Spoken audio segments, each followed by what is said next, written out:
Hi.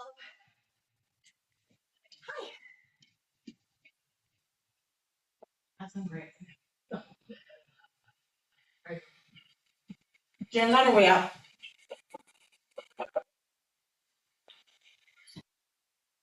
We're online. Project.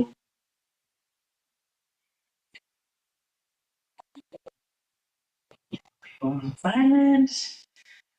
Okay.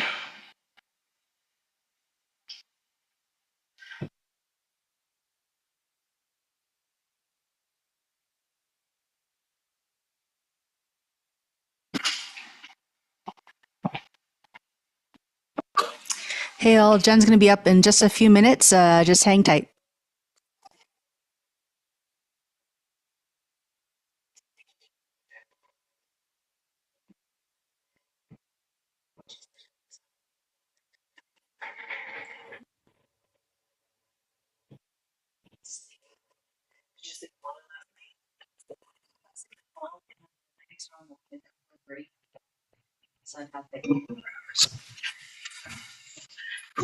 Never make me feel better.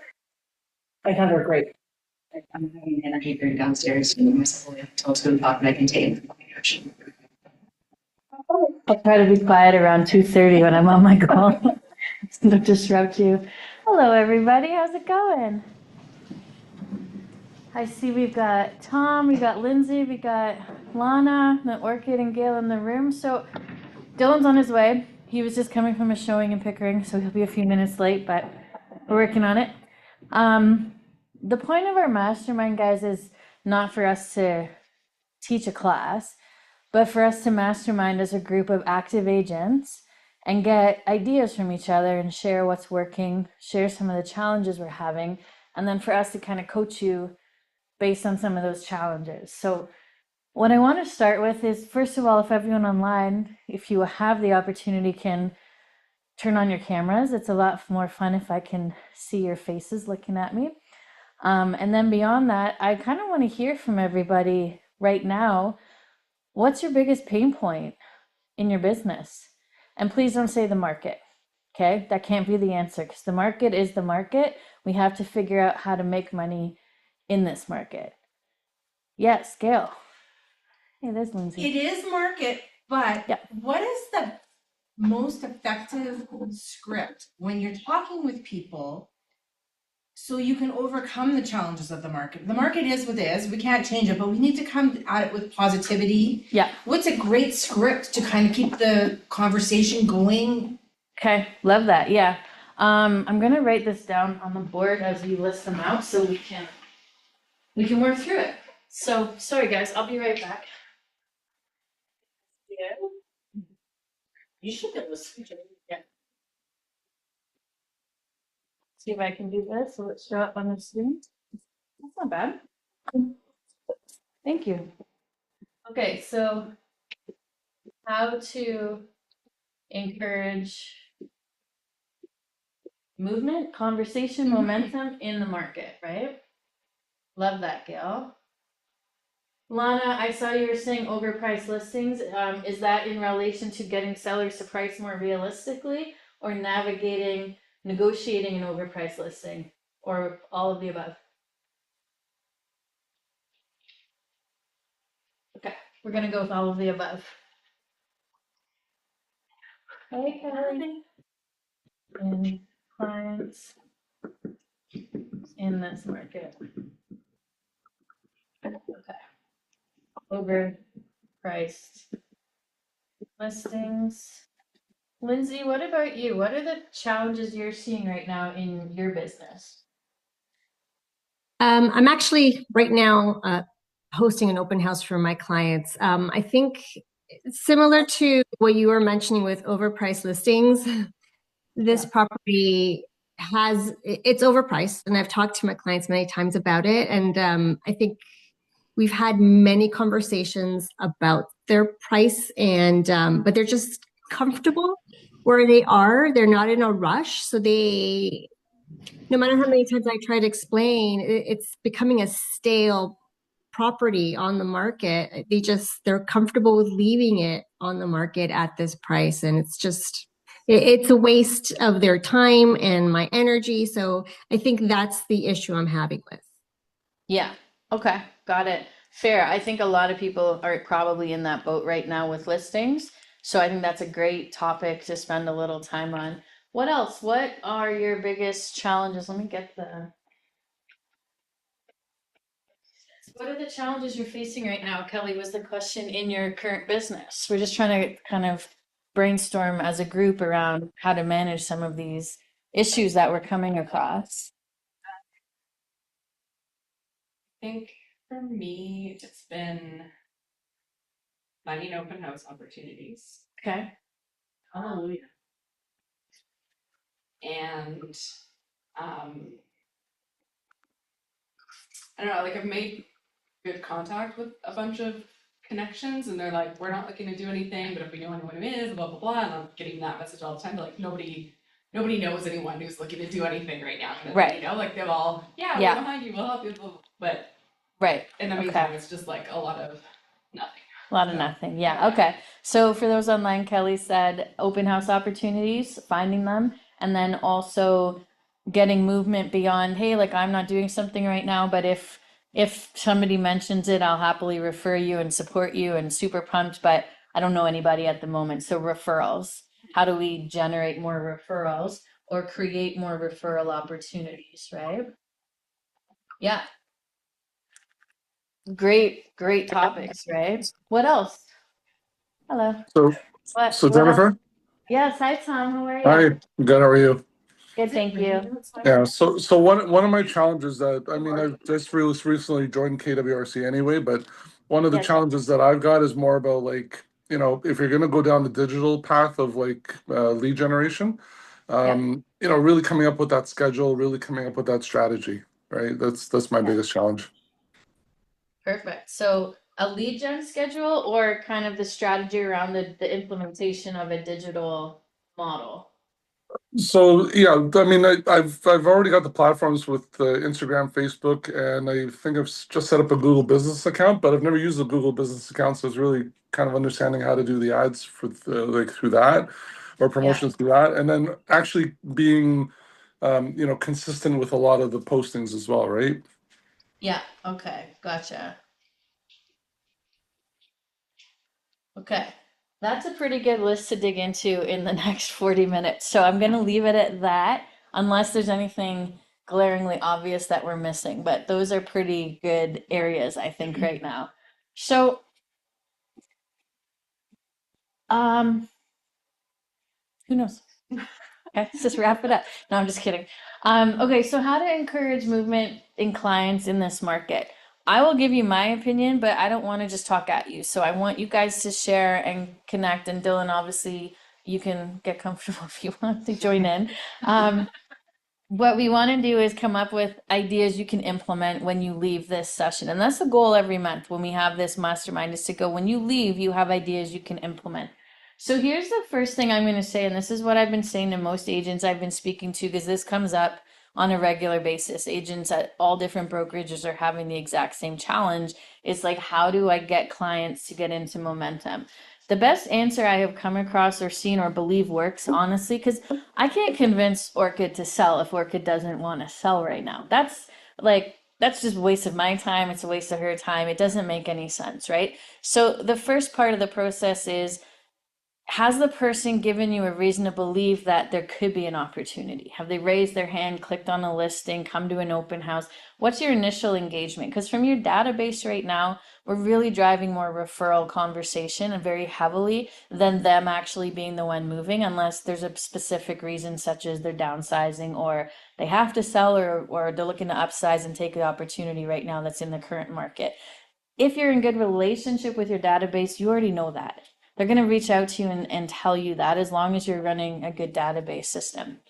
What isn't happening though is agents right now are missing the opportunity. It's kind of funny to use that to create opportunity for people they know who have shown a window. So someone who has come to an open house, someone who has replied to a listing on Facebook or social media or something like that, what are we doing to create opportunity for that person?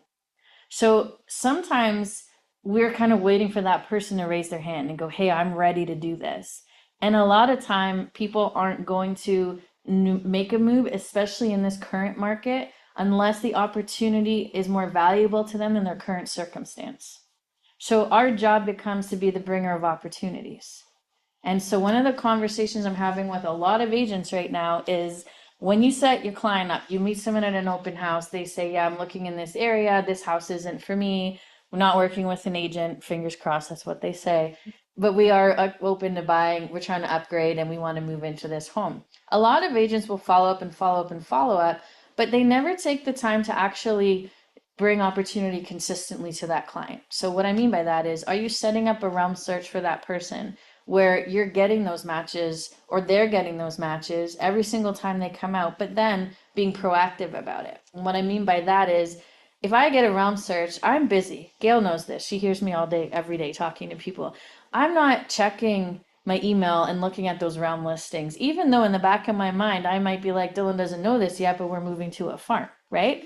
That being said, he'd be okay with, like, he'd be like, yeah, that's about normal for Jen. So anyway, I wouldn't look at those listings. But if I had a realtor who messaged me and said, hey, I know you mentioned that 4 bedrooms in this neighborhood is really important to you. A great listing just came out. Are you interested in going to see it? Now I have an opportunity in my lap that's convenient.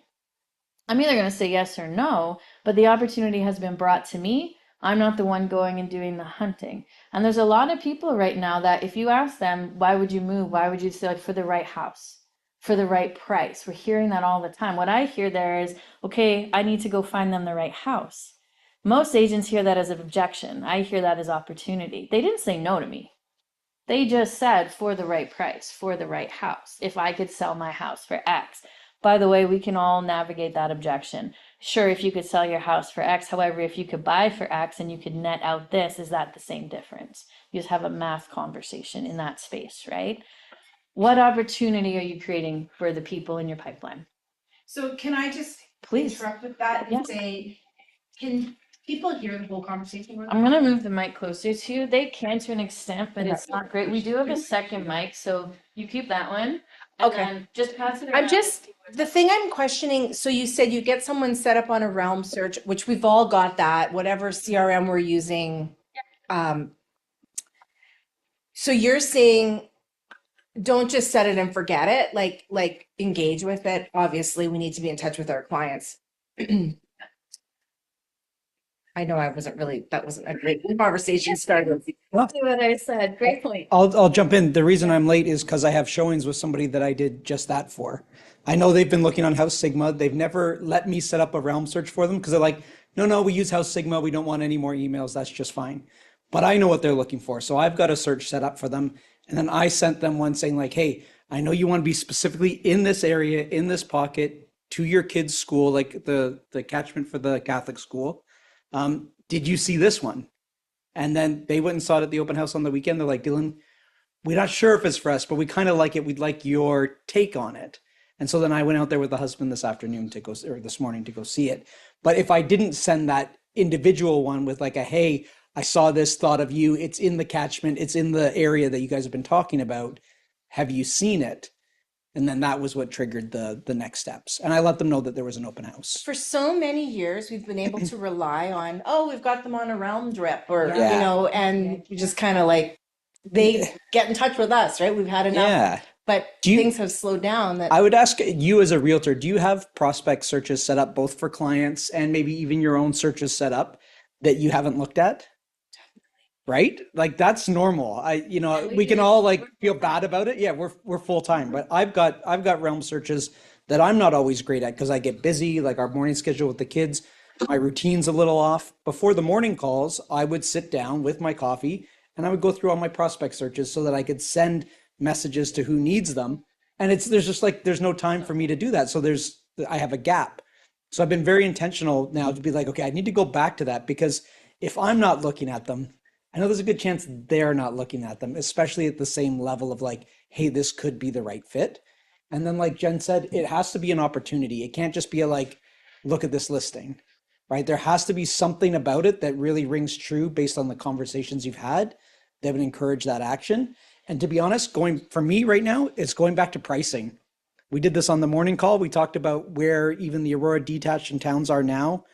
To go back to that same price was 2021. So they're buying it like a 5-year discount.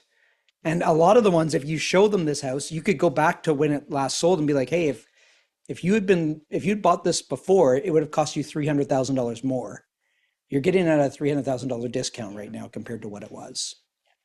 Right? So honestly, that's the best answer in my opinion for that question. But I think there's a catch to it. It can't be spam, right? And I think Dylan, you nailed that too. It's not every day I'm sending a text. Did you see this house? Did you see this house? That there's no value in that. It's truly sitting down and going, okay, Gail told me this is what she wanted. This one is actually in the catchment. It's not ideal, but maybe they didn't see it and it's an opportunity they've missed. I just want to start that conversation. Very worst case scenario, they will look at it and they will reply because they're actively thinking about or interested in or curious about homes. People love looking at houses. You'll get engagement. Worst case scenario, you have a conversation with the client that day and it counts as a conversation. Best case scenario, they want to go see it and they go check it out, right? But ultimately, that's what it comes down to. And another conversation that really highlighted this for us, I don't know if you remember this, you probably do.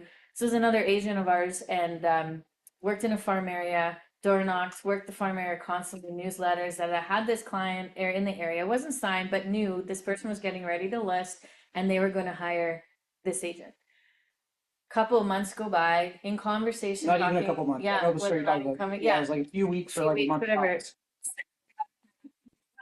They called them. They called them to let them know they were You listening. tell the story. Yeah. You know. So anyway, you've been farming in this neighborhood for a long time, met this person at the doors a ton, had a relationship so much so that whenever they called, it was like, oh, hey, so and so, they know each other's names and they're talking. And then the conversation was, hey, we're getting ready, we're close, but we're not there yet. Literally, like 3 weeks later, I think it was, gets the phone call from the person saying, I'm listing with somebody else. And what Jen's alluding to here is the reason they listed with somebody else instead of the agent that they've been talking to all this time was a different agent knocked on the door with an opportunity at the right house about where they wanted to go, right? And so they felt an obligation to be like, well, this person brought me the dream house that I've been waiting for. I now know where I want to go. And they're the ones that brought it to me. I kind of feel obligated, like I should go with them because they're the one I'm going to do the purchase with. They introduced me to the house. And it's true, the person that shows up with the opportunity a lot of the time is the one that will get it, right? And as a database and referral driven person, I do my best to insulate my guys. And so a random door knocker is not going to steal one of my clients. But if somebody showed up with what my client wanted, I would be genuinely concerned because of that same reciprocity thing that we all work on. Like, you brought me this deal, maybe I should work with you. It's a law of reciprocity, Yeah, right? The universal law. I get calls from clients and from even agents in our office saying, hey, I knocked on so-and-so's door today, or hey, so-and-so from your office knocked on our door today. Yeah. Right? And that's happened. People are knocking on, if you're not knocking on your clients' doors right now in your database, I promise you somebody else is. Probably from KW. Yeah, probably from KW. Probably one of our. But no, like if when was the last time you've spoken to everybody in your database? Because I assure you this year, at least 3 agents have knocked on their door. Right? Can I say something about that? It's a little off topic, but it's Yeah. about door knocking. No one has knocked on my door, I think, in a year. Yeah. And I only this occurred to me like in the last week. Are people still out knocking? I know in our brokerage Our that brokerage is, they are, but yeah. but I That's don't why think I joke and I say they're probably. I don't think it's as The answer to that, Gail, Vincent is follows me around. Every house that we've lived at in the last 3 years, he's there. Yeah. he does. He's been to my house Every one of twice, our doors. at least Yeah. 2 or But 3 I think a lot of realtors They're are not. not doing that right now. they're not. And the reality of why this conversation is more impactful now than it would have been 2 3 years ago is because a lot of realtors have quit. They have their license, they're licensed, but they've quit. They stopped showing up. They're sitting at home waiting for the market to get better. And that's the truth. And if you're in that bucket, your business is going to reflect that, obviously. It is not the time to quit, it is the time to double down. And the reason for that is because you get that market share when the market swings the other way. But you got to be doubling down on the people you already know, first and foremost. If you're not working your database, and Dylan, you said it perfectly, are you knocking on the doors of the people in your database? I don't mean randomly knock on their door. I mean, are you having coffees and pot buys and seeing them at events that you're inviting them to? Are you on the phone with them? Are you texting them? Do you know their strategy for real estate in the next 12 to 24 months? Have you asked that question? What's your strategy in the next 12 to 24 months for real estate? What do you mean strategy? Well, do you have a refi coming up? Are you looking at pulling some equity out of your home to buy a place for your kids? Do you want an investment property? Do you want a cottage? Are you planning to sell and liquidate, move to Costa Rica? Do you have any Ooh, I am. strategies? Right? Most people aren't asking that question, and it's one of the most valuable questions you can ask, because if you have a database where you know everybody, let's call it 50%, okay, of the people in your database have a plan or know what they're thinking, and you know what that is in the next 12 to 24 months, how do you show up differently? But if you're not asking the question, we're throwing darts for me, because I have no aim with darts. So like we're just hoping it hits something, right? If you're asking that question, you're being strategic. It's big difference in how you manage your business. Big difference in how to get movement, because now you know, are you talking to the right people or not, which is an important question. If you're talking to all the wrong people and having the right conversations, the results don't change, right? So on that Can line, you, so I just passed the mic. Sorry guys, we got a yeah. Beastie Boys song. So with like cold leads, open house leads and stuff that you maybe haven't, they weren't forthcoming with information. They didn't tell you like exactly what we're looking for. The only thing you know is they showed up at this house on this day at this price point, blah, Yeah. blah, blah, blah, blah. So for me with those people, I've done like on command, I've put like the neighborhood nurture kind of thing Yeah, on. Like, perfect. I'm like, this is the area it's in. So I just set that up. But like,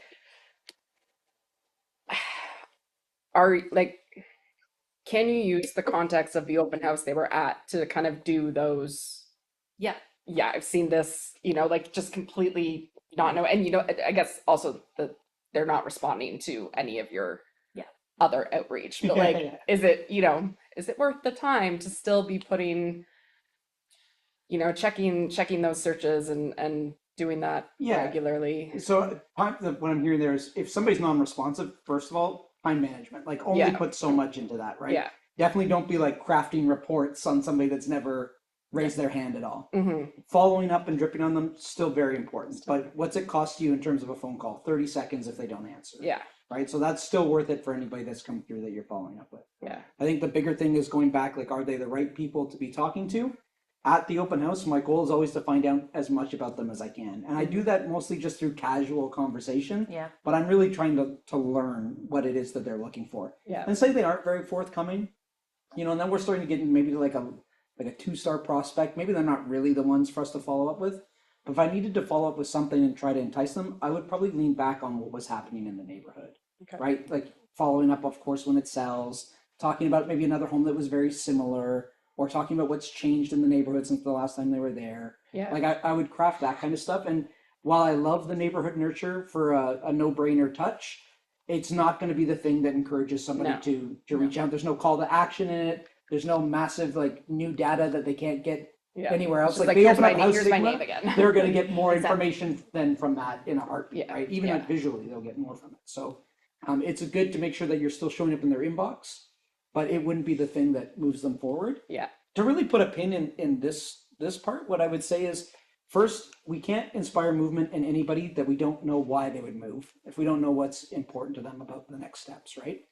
And then, so that's step number one. If you're trying to inspire movement, first get very real on what it is they're trying to achieve and what's important to them, right? And then number two, on the selling side, I think it's creating that urgency of like, hey, we don't know what's going to continue to happen in this market. So if it's something that we're thinking about now, and it's viable now because we've met with our mortgage brokers and we know what you're looking for, let's analyze that, and then let's not wait because we don't know what's coming up next. And this is the same conversation we had when the market was hot, right? We only know the market of now. We don't know what tomorrow's going to bring or when it's going to turn around or roll over. But if it's possible to achieve what's important to you right now, let's do it so we're not wondering what may come down the road, or we're in a situation where it's no longer viable for whatever reason, good market or bad market. If the market gets too good, they can't afford to step up anymore because it grew too quickly.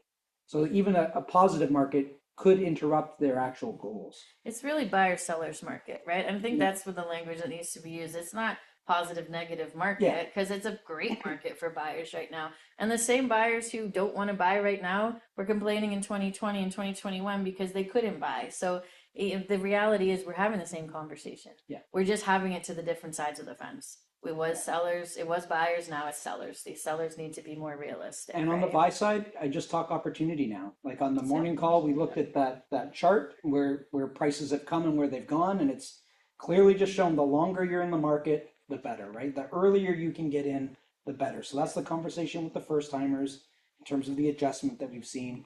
The move up guys, it's just about the gap. Is it viable? Is it closer today than it was before? Absolutely it is, especially if you're moving up. Yep. So I think the thing to keep in mind is people move because of emotion, right? So when you create an opportunity that generates excitement, that generates this emotion of moving towards that, they make moves. Logic is education, but it does not move people through a decision. People move for two reasons: to move away from pain or to move towards pleasure. Majority of us move towards what is it? I said that right. Right, and towards pleasure. Most of us move towards pleasure. We very rarely go towards the pain, right? Like we're like, hey, like let's just go have a terrible time. That's not really a choice we make. So when you understand their needs, because you had a conversation about what they want and their goals and not made it about you, and I'm not saying you do that, but a lot of agents do. Same as a listing presentation. You go into a listing presentation and talk about how great you are for an hour, and then Gail walks in and says, how can I help you? What do you need right now? What's your goal? What's your family looking to achieve? Most people are going to hire Gail unless you're that 10% that only have like that ego driver. And that's a small group, right? That's why that consultative process works. The difference is we need to be consultative in lead generation as well as in lead conversion. And a lot of the time we just talk about close, close, close, or move them to, and it's like, it's a longer game, right? And Kelly, to your question, just to speak to that really quick, one of the strategies I would try there, if they haven't answered, I would send them a text or an email and go, hey, Kelly, I noticed that you haven't had a chance to respond to my other messages. Is there something else that you'd like to receive that I'm not sending you? That's a good one. Because now I'm offering them more value. And that would really entice someone to respond. Even if they're not really interested in engaging, it'll say, no, Right. I'm seeing what you're sending, or Yeah, and then because they're gonna say no, stop messaging me, and then okay, cool. Or they're like, actually, we're working with a realtor, great. Or you know what? Actually, yeah, we're not actually looking in that neighborhood because we don't know that yet. They haven't given us that information. So sometimes seek first to understand. Yeah. Is there something I'm not sending you that you'd like to be receiving? Because if they're not getting value, they're not going to engage. If they are getting value, they likely will engage. And if they can't engage with you, they will probably tell you at that point. Right? So try it. It may or may not work, but it's a good strategy. So does that help with how to encourage movement in clients? Because it always comes down to opportunity and emotion. So if you don't know what your clients' reasons for moving are, you can't really solve this problem. Right? Yeah, Orchid. Oh, sorry. Thanks. No, it's okay. We gotta work on this system, guys. Seriously.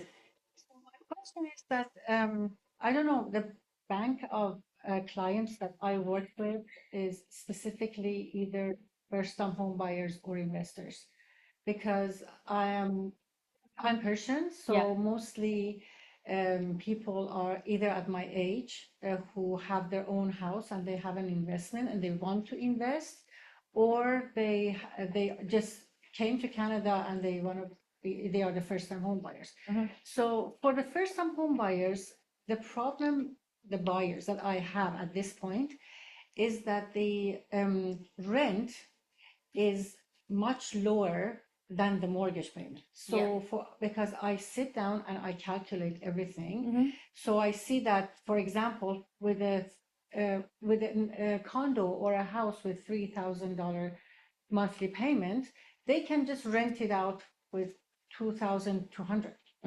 So, and with the instability of jobs in this market, this terrifies them. They just think about it, okay, I have to pay $800 more. Yeah. And then what if I lose my down payment because I can't, Can't they just carry it. hang on to their down payment and just rent. So this is something that I am struggling with. Yeah. And with listings, because my clients are all referrals, so if I see that an investment, I mean, I don't list an investment at this time. Yeah, of No, course, it's not yeah. right to do it, because if I do something wrong, I'll just lose my clients. So yeah, so this is the debate that I am having most with the rents that are down, and I really don't know why this is going on. I mean, why the rents are down while the mortgage payments are still up. Yeah, yeah. Yeah, this is my challenge at the moment. Rents coming down is a direct relation to inventory. There's so many options for rent that rent prices it's based supply and demand. Oh, you do have a mic? Yeah. Okay. You're good. Yeah, you three just need to share that one. It's supply and demand. So rates have trended down because there's more people trying to rent out those properties. There's builders who people didn't close and they've got them on the market now trying to rent them just to recoup money and carry their flow, and the rents are not covering. So part of that conversation, Orchid, is, and we had to deal with this on the peak market too. The purchase prices were so high that even at an elevated rent, you still weren't covering the gap of the investor's cost, which was why the investor markets in Barrie and Aurelia and Niagara and St. Catharines absolutely blew up. Welland and Thorold and places that, like, it's wild to me that people would buy properties there. I grew up there, I can say that. But they blew up because that's where the math made sense, and investors are math driven. So your job becomes, I need to bring my investors opportunity. Where are those opportunities? They might not be in the GTA right now. They might be in Calgary, out east. They might be up north in North Bay. They might be in Windsor. Windsor's got great properties for investors right now. Again, the rent is down. So Yeah. For the first time home buyer is the challenge of the Yeah. payment per month. Yeah. And with the investor, the challenge of payment again, because they can rent it. So It's a just, very tough it market. becomes about who do you know and where are the opportunities, and you being the expert in that. Right now, these areas don't work, but these areas do. And then when it shifts, you have to shift for that, right? Yeah. That's realistically the best answer to give there. But you need to look on a broader scale. Maybe investing in Canada isn't the best option right now. Maybe it's in the States. Maybe it's down south. Maybe it's a Airbnb. Maybe it's a condo and on a rental program somewhere in a hot climate, right? That's, if you're going to work with investors, that's your knowledge bank that you need to develop. You just need to have it at a high level. It can't just be localized. The GTA created that bubble for a long time, and it was a little bit easier. Since 2020, that's been a really hard space to be in, right? So you have to invest time into understanding the localized markets for first time buyers. Yeah. It's Yeah. very interesting that the first time home buyers, they don't mind buying 100K more, Yeah. but they just look at the payments The per month. monthlies, of course they And do. that is, Yeah. that is very interesting, actually. Yeah. I don't know how this, because sometimes I just tell them, you know what, just keep a little bit of your down payment for a rainy day. So if you couldn't pay, you can do that. But you know, it's Yeah. it's Yeah. quite tough. Can I, Yeah, go ahead. one of the first things you said, Orchid, was that you focus primarily on first-time buyers and investors. Maybe the shift happening right now is actually what needs to happen in your business, and you need to sort of expand beyond those two core groups, because if you're finding that the market isn't giving you the listings or the business to promote the two types of business that you focus on, maybe it's time for you to think of another area to expand into that might give you those opportunities to fill in the gaps, and in the long run, it just, To grow myself. yeah. That's the reality of it, whether it's your knowledge base or it's shifting your model. There's a shift that has to happen if you're not getting into any production, right? With the first time buyers, the conversation has to be the long term picture. So digging deeper on, I understand the monthly is important. We've all been there as first time buyers, and it's hard, right? And it's always been expensive to own your first property. That hasn't changed historically, but what the conversation needs to be is, why are they buying? What's the goal of the purchase? It's usually equity. It's usually either to own a home because that's their goal and that's the dream and that's why they're here, or it's to build equity and move up into their dream home or their next property. So as a consultant, the conversation with them, yeah, they need to know the math, but the bigger picture should be focused on the outcome. And the more you lean into that conversation of, I understand that this is a little tighter and you're going to have to cut back on, some of your, people always joke about Starbucks every day. That's not going to do it. But you got to cut back on some of the expenses because you're making this investment in your future wealth, right? And then put them in a position where you say, what's more important to you? Maintaining this piece of your lifestyle or this goal that you're telling me matters because you want to get married and have kids in the next 5 years? Let them self-discover that answer and recognize the decision they have to make. But you get there by asking them tougher questions. So when they say, well, it's financial, okay, awesome. Why are you thinking about buying? Well, for these reasons. Okay, well, what's important to you about that? Well, we're planning X, X, and X. Okay, amazing. Do you want to still be in a property you don't own when that happens? Or what are your plans for the equity in this property? We know the market will go back up at some point. History just dictates that. In 5 and 10 years, would you rather have the equity return here, or would you rather still be paying someone else and they get that equity return? Which one's more important to you? Let them move themselves by asking stronger questions, right? Is it the best way to handle objections is to ask more questions? Dylan, you were going to say something there when Orchid. No, I think we did it good. Okay. So let's flip into overpriced listings. Massive problem right now. Dylan, I've been talking a lot. You talk on this a little bit, and then I'll add it. Yeah. So who put overpriced listings on the board? Was it a collective thing or? Lana, Lindsay, do you wanna pop on and ask anything? Oh, okay. I mean, I can easily talk about it, but if there's anything specific, please unmute yourself and ask. This is a major issue, overpriced, and I think it's fair to say that it's not easily just solved by doing a better CMA and showing them the comps, because that's how we solve the problem, but how we solve to like getting it to what market value is, but it doesn't necessarily solve the problem for some of the sellers. Like some of the problems for sellers is they bought at a certain time and they need to get that much out, or they just can't move, they can't sell. And it's a tougher spot because they're like, well, I can't get out. I actually don't have the money to be able to close on this property right now, but I also can't afford to stay here. And that's really the tough conversation. But let's say that that's a specific one, because that we can't really solve for as agents. That's not our job necessarily.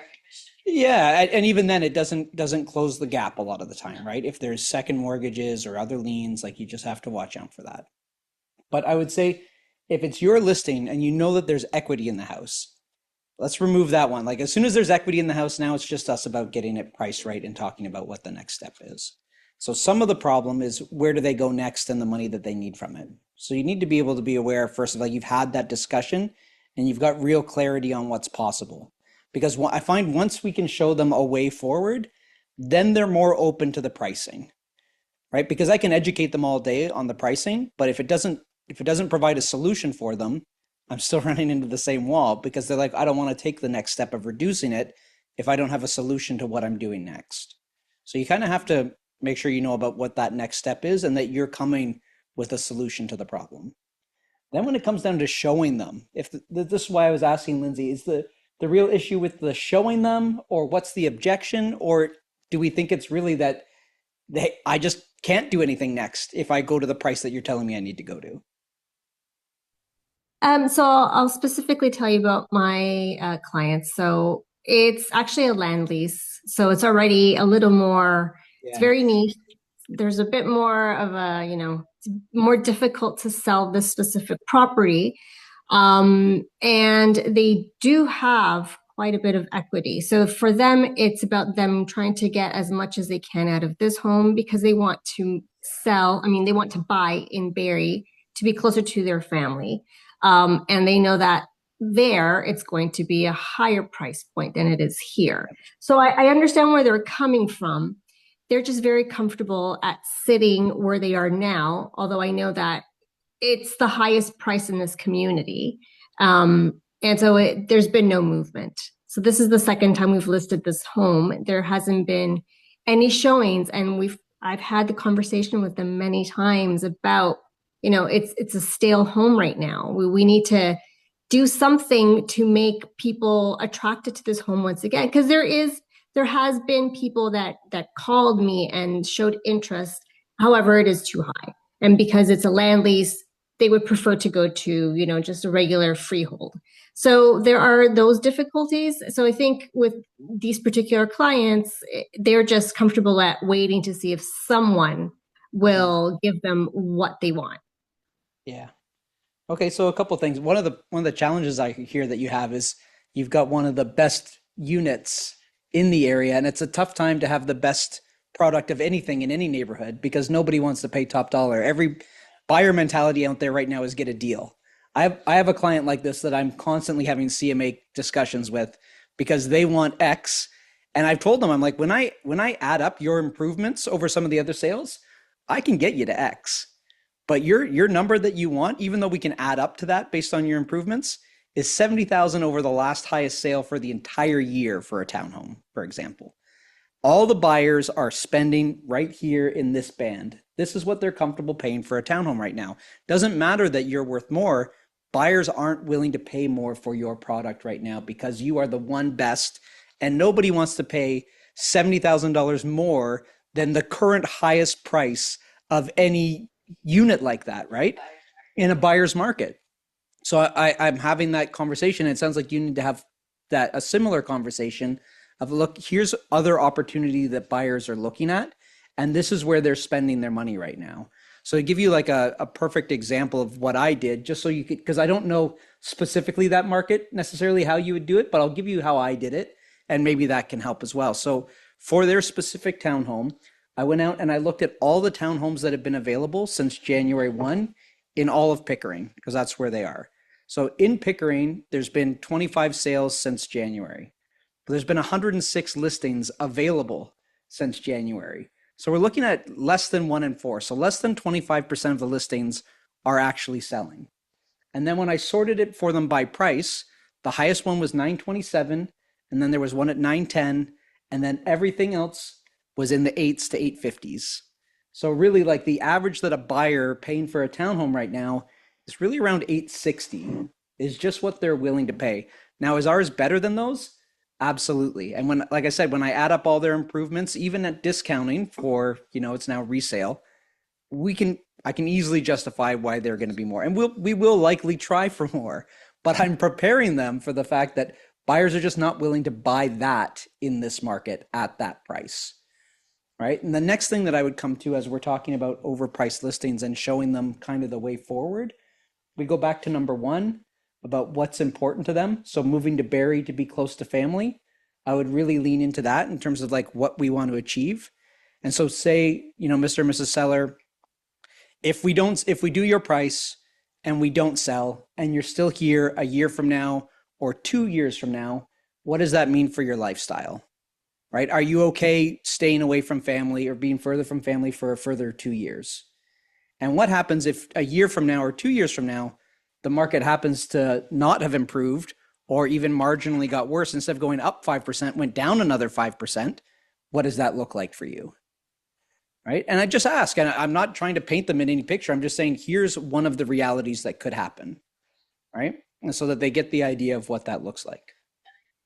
Specific situation, you can add to that, Lindsay, because hypothetical, the market does go up in 2 years. Your product as a land lease is not going to inflate at the same scale as a townhouse, a detached, a condo, or whatever they're looking to move into.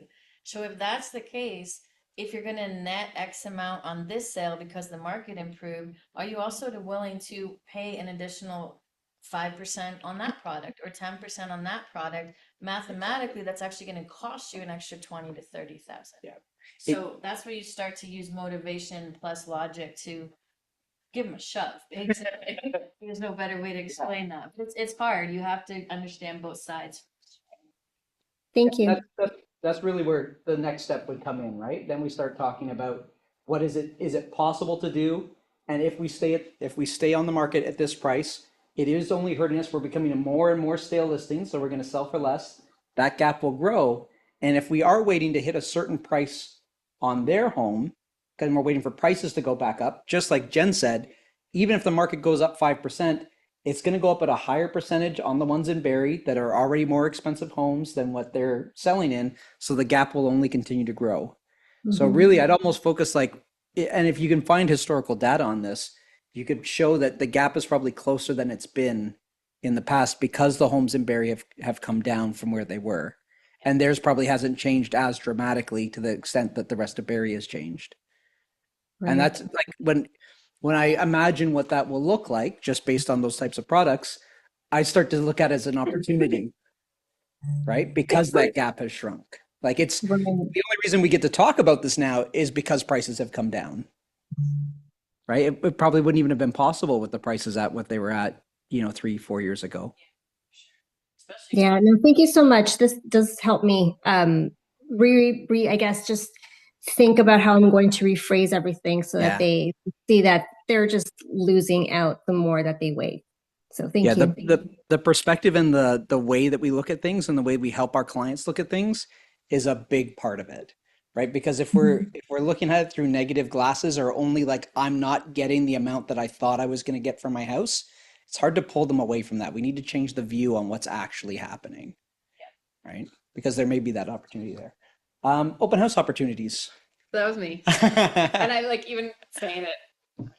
I think like I kind of know like what I have to do where I corrected myself a little bit because I was doing every time I saw a new listing come up from like a KWA, I was like reaching out and doing that, but just like not getting any opportunities from that. And then I was like, I went from just posting in the does anyone have this to like only, and I was like, oh, maybe I need to do both of these because it's the future opportunities that aren't out on Realm yet, right? That like I can't see. I don't know if people have things coming up. So yeah, I don't like I half solved my own problem. Yeah. In my head since I asked it, but And I think that's just a part of it. It's like you have to keep the conversation going and keep getting into more relationships with different agents. Because there's times I think even that an agent would host an open house if they knew it was covered, but they don't want to broach it with their sellers if they can't do it, right? Or if they don't already have somebody potentially lined up to do it, right? So if say you're having a hard time getting people on week 1 and week 2, maybe because the listing agent is doing it themselves. So a lot of these listing agents are also looking to get more business from their listings, right? So they might not just be giving out the opportunities, but maybe on week 3 and 4, when there's nothing scheduled, you can almost reach out to them then and say like, hey, I noticed you didn't have something scheduled this weekend. I'd love to host one for you, right? And then again, bringing in the comfort of how you would take care of the house, showcase the home for the sellers, that it's almost like an added benefit, like a service that that listing agent is providing by bringing you in to do it, like to the sellers, right?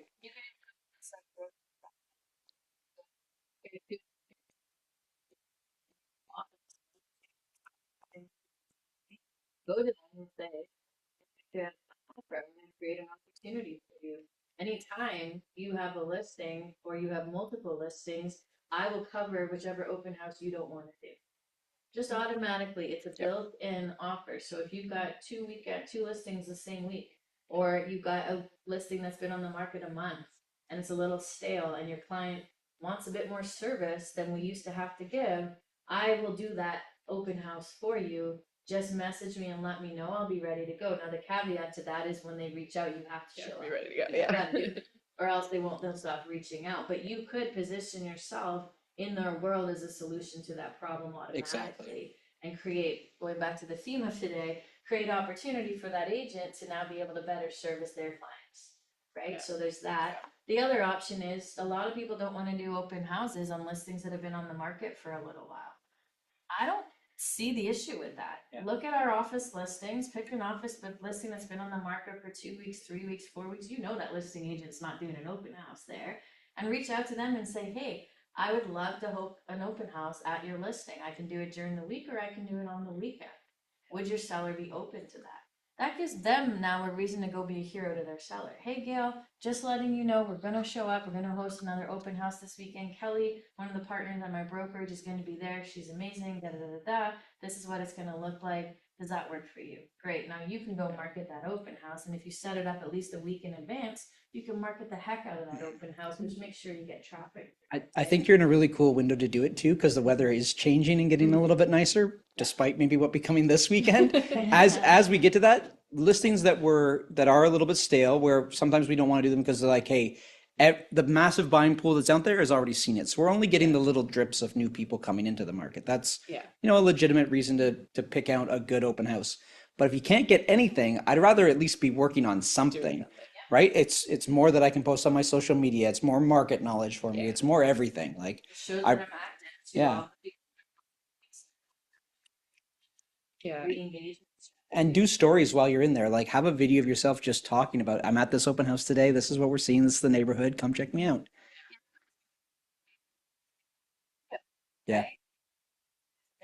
Yeah.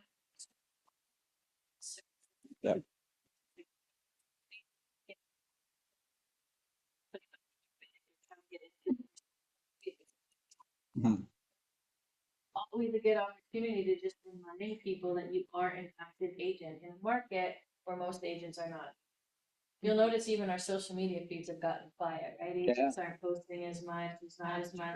Look at me, look how amazing I am, because they're either not where their headspace should be, or they're just not leveraging.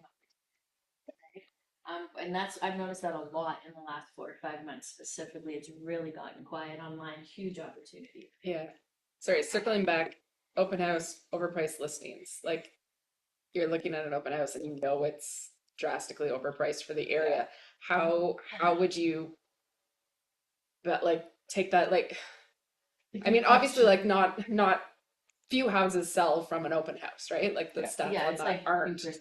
crazy high. So like it's still a good lead gen opportunity, I guess. Like is that more just the attitude to take? Yeah, so two things. One, if you can't find another open house, that's what's available. So let's do it to be just do it. active, right? And it's not gonna hurt you in that sense. Like Yeah. doing all the activities leading up to it, inviting people to the open house, posting about it. It's all positive momentum to keep going forward. Yeah. And then here's where I kind of walk the fine line because I know that I have success getting into relationship with buyers that come through the open house by offering them like best buys in the neighborhood. Right? So it's like, if this home isn't a fit for you, here's some other great opportunities that I have. And so when you're at somebody else's open house, you just have to walk a fine line with that. When it's your open house, you're usually a little bit more comfortable in your relationship with the sellers on how you manage that.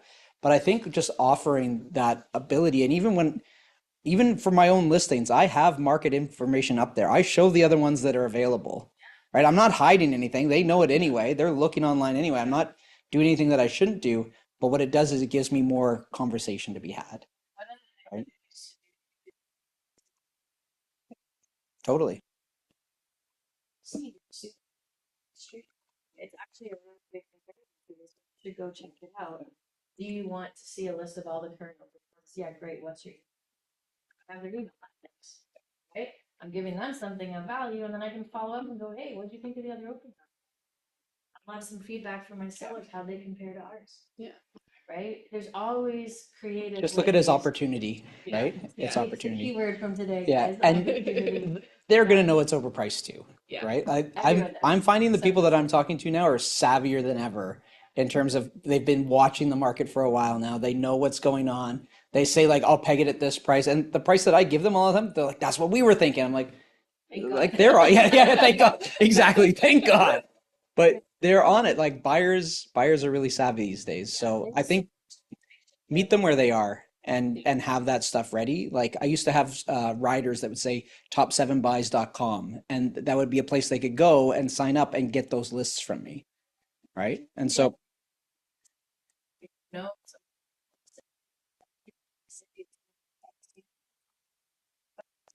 Just talking and having a discussion about the pricing strategy this weekend.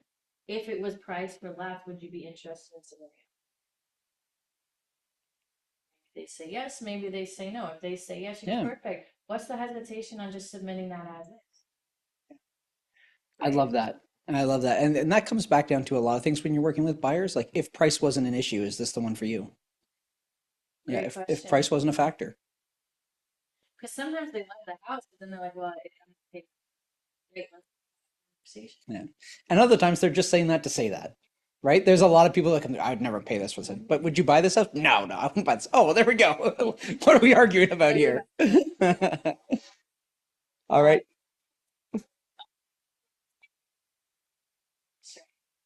Yeah. kind of hit that. Yeah. Already with the other conversations. Yeah. So we can kind of back. Can I say two things on that? Yeah.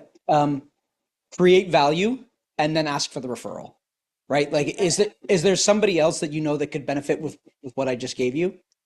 You know, who do you know that could benefit from that? Right? Like I sent people Larry's contact info and I've connected somebody and they're doing the policy audits with them now. And it's like, who else do you know that could benefit from that? And even that's a very soft referral. I'm not even asking for a real estate referral. I just want to meet somebody new, right? Who's somebody else that I can meet that I can show up with that we've got this relationship with? And then part two of that, beyond creating value and then asking, I would say, find your raving fans and pour into them. I've got one guy that just comes to mind because 3 nights ago, we were hanging out and they have a friend that was going through like a rental change. They're moving from like the core of downtown up to Yonge and Eglinton or something like that, and they're halfway through the process. But he went like, Sean, this is my friend Dylan. If you need anything, he's the guy that's helped me with all my real estate. Like, be sure to give him a call. And I said, hey Sean, like, how are things going? Gave me a rundown. I'm like, Sean, it sounds like you're in it. It sounds like things are going pretty well. But if you ever need like a second opinion or just want to know because something smelled fishy because he's going through a listing agent, if anything doesn't feel off, don't hesitate to call me. Like, I'd be happy to talk to you about it and whatnot. So I immediately knew I don't care about the referral there. I'm like, I got a guy that wants to introduce me to everybody he knows. I got to make sure that I'm pouring into him and he's doing that more and more often. Yeah. Right. And I think something you just said just triggered a thought for Yeah. me. And I think it's actually wildly important. And I don't know why we've never thought of this before. I think we're maybe looking at referrals as the wrong thing. So when we say a referral, I mean, Orchid, send me somebody that's going to transact with me. What if we change the definition of a referral and just say, who do you know that I want to have in my world? Yeah. Introductions. Introductions. I want not introductions. referrals. Change the word. Yeah. There's no association of value or cost or money to an Who introduction. can you introduce me to? Who can I connect with Larry? Who can I hook up with, a car wash? Well, it doesn't matter what it is. Are they getting into your orbit? Then are your systems staying engaged with them enough that when they are ready to buy, you're their choice? Yeah. You know, the people that get the most referrals, it's not a phone call asking for a referral or at the moment of a sale asking for a referral. It's creating that network where you guys are hanging out and you're getting those introductions, right? Like you're doing something and say, hey, I'm hosting, Jen and I are hosting dinner tonight.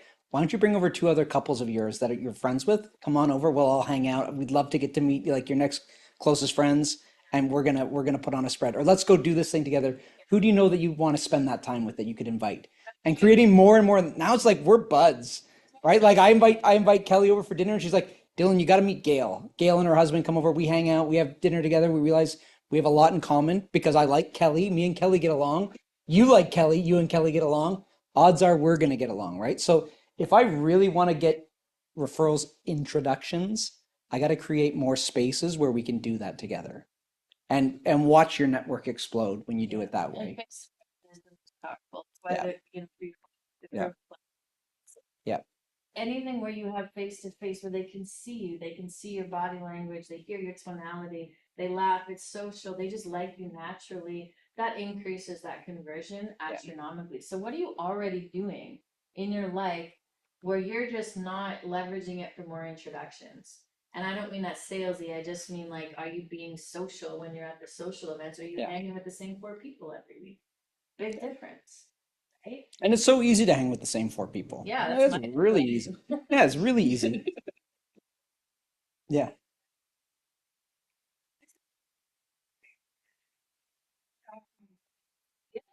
What I do, and it's really works actually, I think everyone should do that, is that I usually when I'm invited somewhere, so I meet people, and then when it's my turn to invite everybody, I pick from where I was. I mean, if you invited me, I invite your close friends.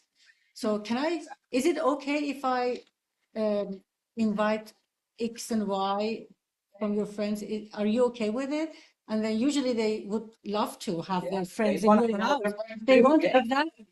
And sometimes I get like 30 people in my house, just other friends as well. And this really broadens my circle. This is my way of getting referrals, honestly. And it really works.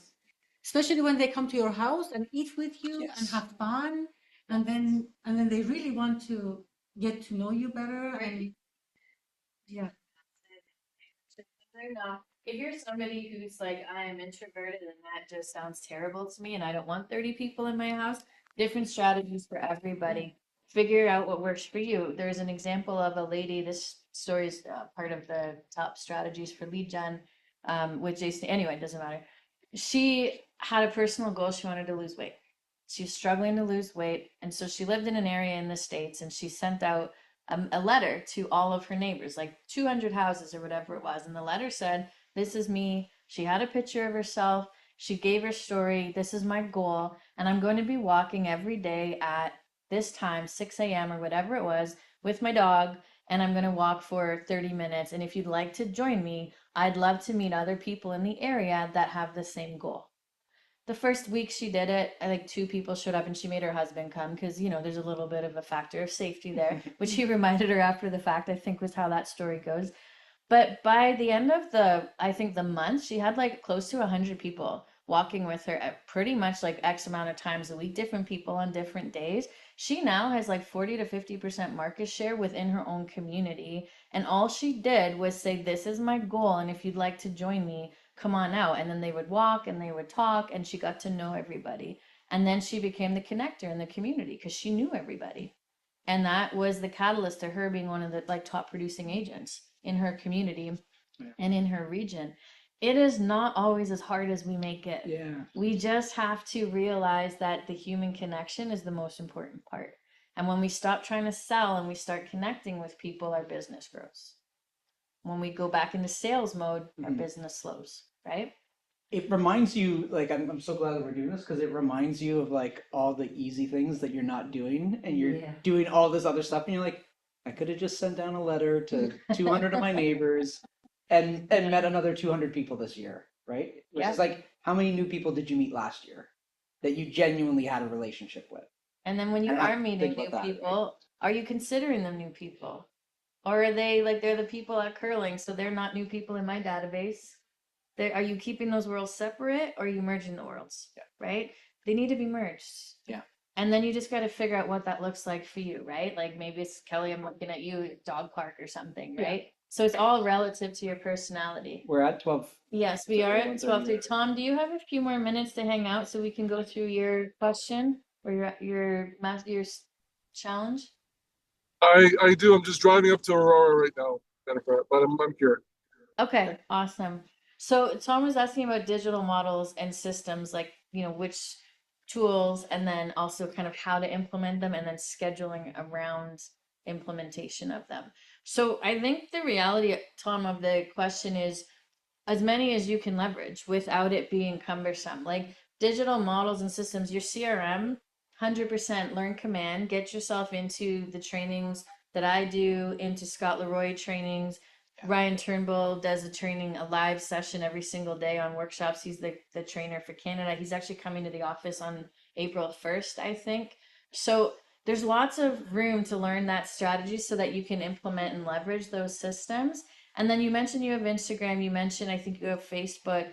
Ideally, I would add YouTube into that. That would be my third edition. And then I think for now, if you just had your CRM running at a high level, which you want to spend, that's your referral network as well as engagement and nurture. So you want to spend probably an hour or so a day running that system.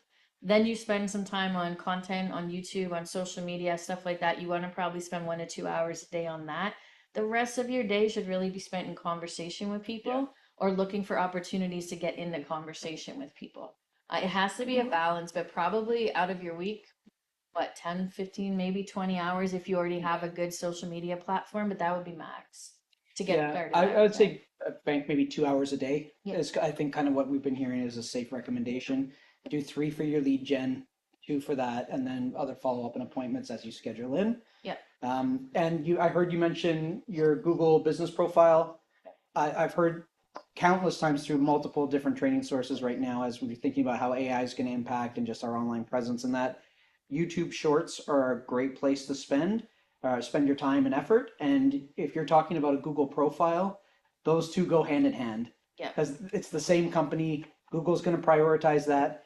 And while some of the other AI platforms right now look like they've got a big lead, it is going to shift, I think, to Google, just the way Gemini is introducing with that. And as we talk about just the next generation coming through and doing everything with AI, as they ask, like, who's the top realtor in Aurora? Who should I be working with? We want to make sure that we're pulling from that. And that when somebody searches you, as people will, even that's the more old school way, is they're going to look you up after they find out about you.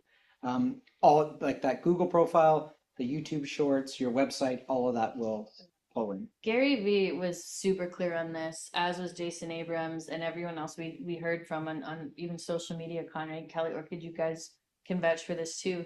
He very specifically, one of the messages, the main message I got back from him was Google will dominate the AI world because we're already so integrated into Google Calendar, into Gmail, into YouTube, into Google search. And now you notice when you search in Google, the AI answer pops up automatically. Gemini is currently outpacing ChatGPT for daily questions 3-1 because of Google. If you're not leveraging the Google tools and systems and you're spending time in other spaces, that's not going to be as impactful. The other thing is reviews. Guys, reviews are so important now. People used to meet us and then not look us up. Then they met us and they started Googling us. Then they met us and they started checking out our social media profiles. Now they look, I asked ChatGPT, which realtor should I speak to? So if you're not showing up on that list, especially in the next 5 to 6 years, like not right now, we still have a window of time to build it. So thank God for that. But if you're not spending the time building it, you will disappear a little bit in 3 to 5 years time, because especially the younger generation who are getting to 30 and 35 and stuff, they don't ask for referrals. They ask the internet. They 100%, it's tracked, it's known. They're asking AI. They trust ChatGPT more than they trust us. Yeah. They trust Gemini more than they trust us. Just how it is. So we need to be present there. So your Google profile needs to be done. YouTube is directly correlated to that. Obviously, Facebook, Instagram, Meta, all of those platforms. Gary Vee said you should be on 7 platforms. It's going to take time to get there. Start with 3. Instagram, Facebook are the top 2 used for content. And then, TikTok, but not the right demographic. Oddly enough, Snapchat is actually a really big one. I don't even know how you'd use that for this, but apparently they do. And then just being present when people look you up. I think so LinkedIn and Reddit are also huge and slept on a little bit. For the last year and a half, I've seen some big like sales guys really pushing LinkedIn. LinkedIn is actually very big. Yeah. I'm getting bombarded with new sales training saying like Reddit is how I'm changing everybody's businesses, like those coaches. And I met with a new agent last week. And I asked him, like, how did you find out about Keller Williams? Because she came in and she's like, I heard you guys are big on training and models and systems. Well, I'm like, oh, that's very interesting. Like, who told you about that? And she's like, Reddit. She's like, it was a Reddit post where people are posting about the brokerages that they're going to. And it was that. So if people are already on those platforms, think about the last 10 years that these places have existed. So many people are coming up through that, and they're going to be the generation of buyer. And I'm on Reddit as well. I'm looking at those places, not posting, but just watching and reading. And the Canada Mortgages Reddit is huge for advice. People are asking there constantly. The Toronto one about rentals and buyers, like people are super active on those forums. So I think there's an element too of like, could you get 2 more deals out of that a year if you were focused on it? And those 2 deals, so they equal 40,000. Yeah. Like, for the introverts in the room, it's actually a great opportunity. The other one was Substack, which I didn't even know was a thing. But the way that the SEO and the AI optimization is working is blogs are becoming actually extremely important, because you need to be putting out content that's solidifying you as an expert, because that's how AI is going to analyze and gauge whether you're one of the top fits. So Substack is a place where you can write articles and put out content where you can focus on writing instead of being the face. If you don't want to be on those public structures, Reddit, Substack, online platforms like that also exist, right? So just go and find those and then repost that content on LinkedIn, repost that content on Instagram or on your Facebook, and just leverage it to other spaces. So to answer your question, Tom, you need to kind of be everywhere, which is not very helpful or discerning. Start with what you said. Start with. Yeah. Sorry, I didn't mean to. No, go ahead. Keep it simple, Tom. Start with exactly what Jen was saying. Like, make sure you learn your CRM. Learn Command first if we're just talking about digital platforms. Start getting your Google profile going, because that's where people are going to most likely find you first. They'll find you on Google before they find you on Reddit, before they find you on LinkedIn, and Yeah. so on.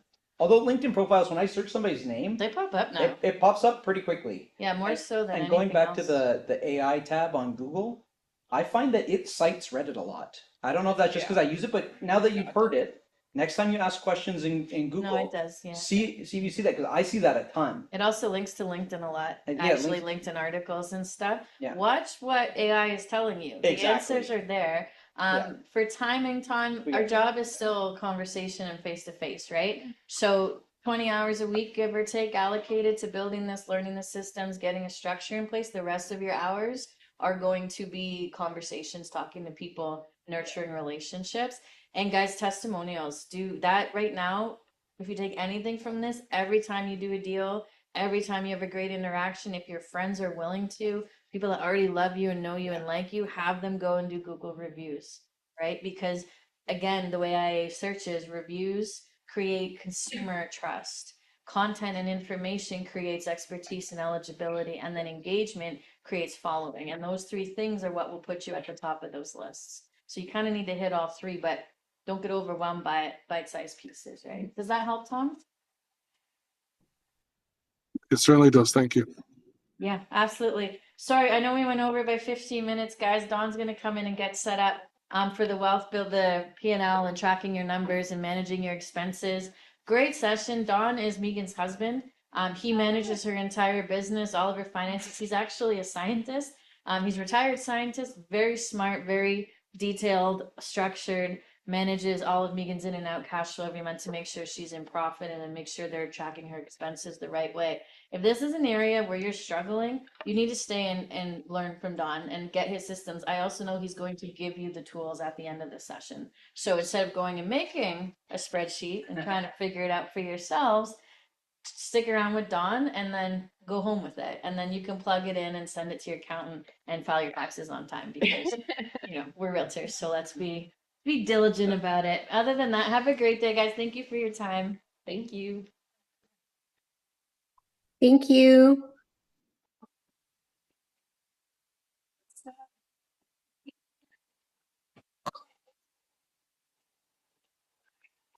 So Jim, the 130 cancel? Pardon? The 130 cancel? Or It's 142. Or was it 144? it's 140, so we gotta just go jump on right now. Yeah, so we'll go hop on right now, basically. I thought that was at 2:30. There was another one. Oh. I fully thought that was at 2:30.